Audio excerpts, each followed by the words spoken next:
Welcome to new TV Telugu. YCP senior నేతలు ఎవరి దారిలో వారు ఉన్నారు. కూటమి ప్రభుత్వాన్ని చూసి కొందరు భయపడుతుండగా మరికొందరు వైసీపీ వ్యవహార శైలిని తప్పుపడుతున్నారు. ఎన్నికల ఫలితాలు వెలువడి 50 రోజులు గడుస్తున్నా జగన్ కోలుకోకపోవడంతో పార్టీని ఏం చేస్తారా అని పలువురు నేతలు ఆలోచిస్తున్నారు. ఎవరూ ముందుకు రావటం లేదు. నిత్యం వార్తల్లో ఉండేవారు కూడా సైలెంట్ అయిపోయారు.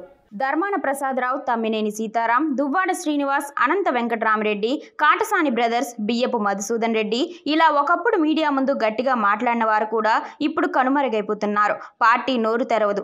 కూటమిని కార్నర్ చేసే అవకాశం లేదు. దీనికి కారణం కేసుల భయం ఒకటైతే వ్యాపారాల బెంగ మరొకటి. ఈ రెండు కారణాల వల్ల అసలు వైసీపీని పట్టించుకోవడం లేదనే చర్చ సాగుతోంది. మరోవైపు పార్టీ అధికారంలో ఉన్నప్పుడు పట్టించుకోకపోవడంతో అప్పట్లో యాక్టివ్గా ఉన్న నేతలు ఇప్పుడు మౌనంగా ఉన్నారు. వీరంతా పార్టీ మారతారా లేక మౌనంగా ఉంటారా అంటే చెప్పడం కష్టం. కొందరు జగన్కు విధేయులు, మరికొందరు సజ్జల బాధితులు. వీరంతా ఇప్పుడు ఎవరి దారిలో వారు ఉన్నారు. వైసీపీ పిలుపునిచ్చినా ఎవ్వరూ పట్టించుకోవడం లేదు.